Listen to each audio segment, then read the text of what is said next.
বাংলাদেশের সর্বশেষ গুরুত্বপূর্ণ আপডেট সংবাদে আপনাকে স্বাগত। শুরুতেই সংবাদ শিরোনাম, পরে বিস্তারিত। শুরুতেই জানিয়ে দিব, 2 মেয়াদের বেশি কেউ প্রধানমন্ত্রী থাকতে পারবেন না, বললেন তারেক রহমান। একজন ব্যক্তি 2 মেয়াদের বেশি বাংলাদেশের প্রধানমন্ত্রী থাকতে পারবেন না বলে মন্তব্য করেছেন বিএনপির ভারপ্রাপ্ত chairman Tarique Rahman.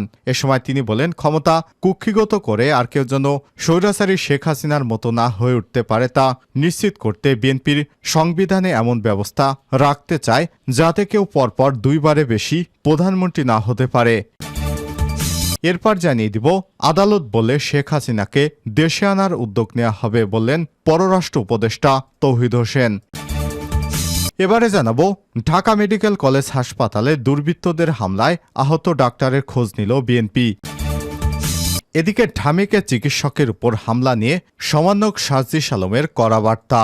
Dhaka medical college হাসপাতাল ঢামেকে চিকিৎসকের উপর হামলা নিয়ে কড়া বার্তা দিয়েছেন বৈষম্যবিরোধী ছাত্র আন্দোলনের অন্যতম সমন্বয়ক সাজিস আলম।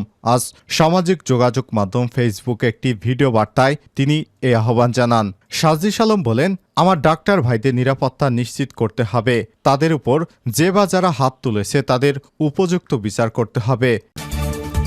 এবারে জানাবো, ওয়াসা ভবনে এমডির পদত্যাগের 17 দফা দাবিতে বিক্ষোভ। চট্টগ্রাম দামপাড়া ওয়াসা ভবনে 17 দফা দাবিতে বিক্ষোভ করেছে বৈষম্যবিরোধী ছাত্র আন্দোলনের নাগরিক সমাজ। আজের সময় ওয়াসার ব্যবস্থাপনা পরিচালক এমডি প্রকৌশলী একেএম ফজলুল্লাহর পদত্যাগের দাবি করা হয়। 24 ঘন্টার আলটিমেটাম দিয়ে নিজ উদ্যোগে তাকে পদত্যাগ না করলে হেনস্থার শিকার হতে হবে বলেও এমডিকে হুঁশিয়ারি দেওয়া হয়। তার পদত্যাগের পাশাপাশি এই 17টি দাবি উত্থাপন করে সংগঠনটির নেতারা। এবং সর্বশেষ জানিয়ে দিব, বিশ্ববিদ্যালয়ের হল দখলের নেপথ্যে যেভাবে হাজী সেলিমের স্ত্রী গুলশানারা মার্কেট ছাড়তে 3 দিনের আলটিমেটাম। জগন্নাথ বিশ্ববিদ্যালয়ের জবির তিব্বত হল বর্তমান নাম গুলশানারা সিটি ফিরে পাচ্ছে জগন্নাথ বিশ্ববিদ্যালয়। গুলশানারা সিটির দোকানীদের মার্কেট খালি করতে 3 দিনের আলটিমেটাম দিয়েছে ঢাকা জেলা প্রশাসন। মার্কেট খালি হলে সেটা বিশ্ববিদ্যালয়কে বুঝিয়ে দেবে জেলা প্রশাসক। বিষয়টি নিশ্চিত করেছেন জগন্নাথ বিশ্ববিদ্যালয়ের সংস্কার আন্দোলনের মিডিয়া সেল। পুরান ঢাকার পাটুয়াটলি ওয়াইজঘাটের 8 এবং 9 নম্বর জিএল পার্থ লেনে 8.889 কাঠা জমির উপর জগন্নাথ বিশ্ববিদ্যালয়ের তিব্বত হলটি অবস্থিত। সব বাধা উপেক্ষা করে 2001 সালে আওয়ামী লীগের সাবেক সংসদ সদস্য হাজী সেলিম হলটির অবকাঠামোর বদলে ফেলে 10 তলা বিশাল ভবন নির্মাণ করে তার স্ত্রীর নামে গুলশানারা সিটি মার্কেট গড়ে তোলেন। এরপর থেকে কয়েক দফা আন্দোলন করেও আর হলটি আয়ত্তে নিতে পারেনি জগন্নাথ বিশ্ববিদ্যালয়ের শিক্ষার্থীরা। আজ দীর্ঘদিন পর ফ্যাসিস্ট শেখ হাসিনার পতনের পর এই হলটি হাজী সেলিমের দখলমুক্ত হলো এবং শিক্ষার্থীরা আবারও বুঝে পেল। প্রিয় দর্শক, এতক্ষণ শুনছিলেন সংবাদ শিরোনাম, এবারে বিস্তারিত।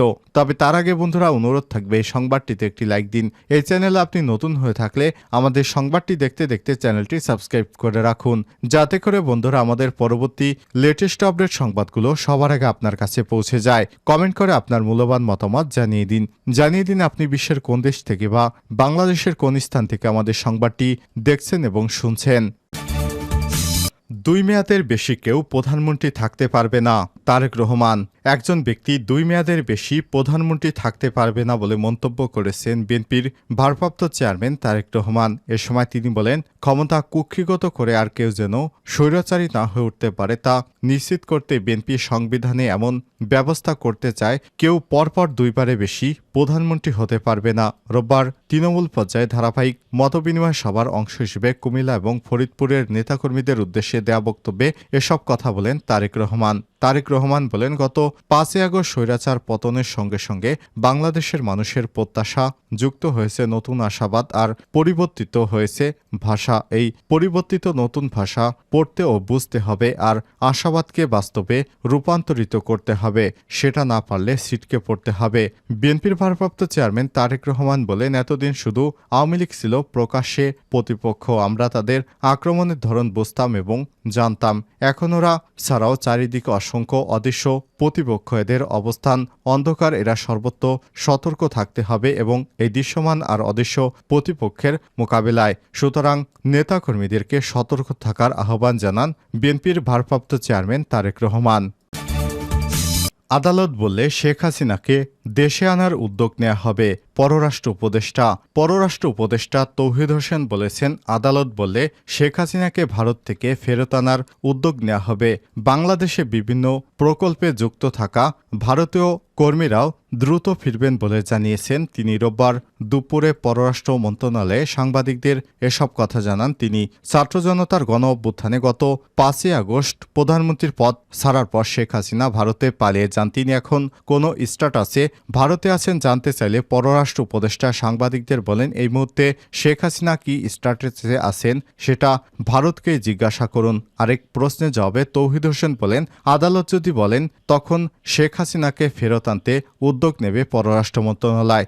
ভারত দেবে কিনা সেটা তাদের ব্যাপার, তবে চাইলে দিতেই পারে ভারত। সাংবাদিকদের প্রশ্নের জবাবে উপদেষ্টারা বলেন, বাংলাদেশের স্বার্থে যদি ভারতের সঙ্গে করা কোনো সমঝোতা পর্যালোচনা করতে হয় সেটাও করবে বর্তমান সরকার। শেখ হাসিনা সরকারের পতনের পর ভারতীয় ঋণের একটি প্রকল্পের কাজ বন্ধ রয়েছে, কারণ ওই প্রকল্পে ভারতীয় ঠিকাদারি প্রতিষ্ঠান এপকনস লিমিটেডের কর্মকর্তারা দেশে ফিরে যায়। আশুগঞ্জ থেকে আখাউড়া পর্যন্ত প্রায় 50 কিলোমিটার সড়ক 4 লেনে উন্নীত করার এই প্রকল্পের কাজ বন্ধ রয়েছে। এনে জানতে চাইলে তৌহিদ হোসেন বলেন, ভারতীয় বিভিন্ন প্রকল্পে যারা ভারতীয় ছিলেন তারা ভীতি কাটিয়ে দ্রুতই ফিরে আসবেন। দুর্বৃত্তদের হামলায় আহত ডাক্তারের খোঁজ নিল বিএনপি।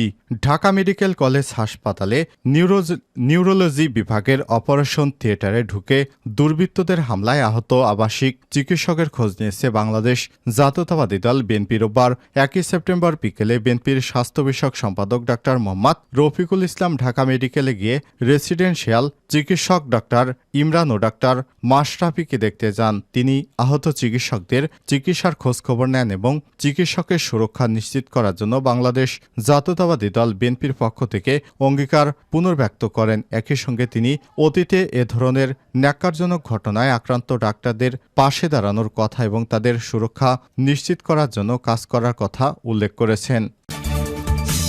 ঢামেকে চিকিৎসকের উপর হামলা নিয়ে সার্জিসের কড়া বার্তা। ঢাকা মেডিকেল কলেজ হাসপাতাল ঢামেক চিকিৎসকের উপর হামলা নিয়ে কড়া বার্তা দিয়েছে বৈষম্যবিরোধী ছাত্র আন্দোলনের অন্যতম সমন্বয়ক সাজিস আলম। রোববার 1 সেপ্টেম্বর সামাজিক যোগাযোগ মাধ্যম ফেসবুকে এক ভিডিও বার্তায় তিনি আহ্বান জানান। সাজিস আলম বলেন, আমার ডাক্তার ভাইদের নিরাপত্তা নিশ্চিত করতে হবে, তাদের উপর যে বা যারা হাত তুলেছে তাদের উপযুক্ত বিচার করতে হবে। এ সময় তিনি বলেন, যদি কোনো পেশেন্টের মৃত্যুর জন্য হাসপাতাল কর্তৃপক্ষ বা কোনো ডাক্তার দায়ী থাকে তবে তদন্ত সাপেক্ষে তারও বিচার হবে। আন্দোলনের সমন্বয়ক বলেন, আমার মনে হলো আর আমি কারো গায়ে হাত তুলে ফেললাম, এটা স্পর্ধা কখনোই মেনে নেওয়া যায় না। সকল চক্রান্তের বিরুদ্ধে ছাত্র জনতা সোচ্চার রয়েছে। এদিকে ঢাকা মেডিকেল কলেজ হাসপাতালে জরুরি বিভাগে ভাঙচুর এবং চিকিৎসকদের মারধরের ঘটনায় সেবা বন্ধ করে দিয়েছে চিকিৎসকেরা। একই সঙ্গে মারধরের ঘটনায় জড়িতদের বিচার এবং নিরাপত্তা নিশ্চিতের দাবিতে দেশের সব সরকারি বেসরকারি হাসপাতাল শাটডাউন ঘোষণা করেছিল তারা। এরপর স্বাস্থ্য উপদেষ্টার প্রতিশ্রুতিতে ঢাকা মেডিকেল কলেজ হাসপাতালে 2 প্লাটুন বিজিবি মোতায়েন করা হয়েছে। এরপর তারা তাদের শাটডাউন কর্মসূচি প্রত্যাহার করেছে। ওয়াসা ভবনের এমডির পদত্যাগ সহ 17 দফা দাবিতে বিক্ষোভ। চট্টগ্রাম দামপাড়া ওয়াসা ভবনে 17 দফা দাবিতে বিক্ষোভ করেছেন বৈষম্যবিরোধী সাধারণ নাগরিক সমাজ। এ সময় ওয়াসার ব্যবস্থাপনা পরিচালক এমডি প্রকৌশলী একেএম ফজলুল্লাহর পদত্যাগের দাবি করা হয়। 24 ঘন্টার আলটিমেটাম দিয়ে নিজ উদ্যোগে পদত্যাগ না করলে হেনস্থার শিকার হতে হবে বলেও এমডিকে হুঁশিয়ারি করা হয়। এর আগে ঢাকার ওয়াসার এমডিরও পদত্যাগ করতে বাধ্য করেছিল সেখানে সাধারণ নাগরিক সমাজ। গতকাল রোববার দুপুর 12টার দিকে চট্টগ্রাম ওয়াসার এমডির কার্যালয়ে এ বিক্ষোভ করেন তারা। একই সঙ্গে পদত্যাগের দাবি পাশাপাশি 17 দফা দাবিও উত্থাপন করে সংগঠনটির নেতারা। সাবেক প্রধানমন্ত্রী শেখ হাসিনার শাসন আমলে টানা 6 দফায় ব্যবস্থাপনা পরিচালক এমডি হিসেবে চট্টগ্রাম ওয়াসার গুরুত্বপূর্ণ পদটি দখলে রেখেছেন প্রকৌশলী একেএম ফজলুল্লাহ। ওয়াসার প্রতিটি ক্ষেত্রে অনিয়ম দুর্নীতির আশ্রয় নিয়ে কয়েক হাজার কোটি টাকা ভাগবটারা এবং বিদেশে পাচারের অভিযোগ রয়েছে তার বিরুদ্ধে। এসব অপরাধের কারণে তাকে এমডির পদ থেকে পদত্যাগ এবং শাস্তির দাবিতে বিক্ষোভ করেছে বৈষম্য বিরোধী সাধারণ নাগরিক সমাজ।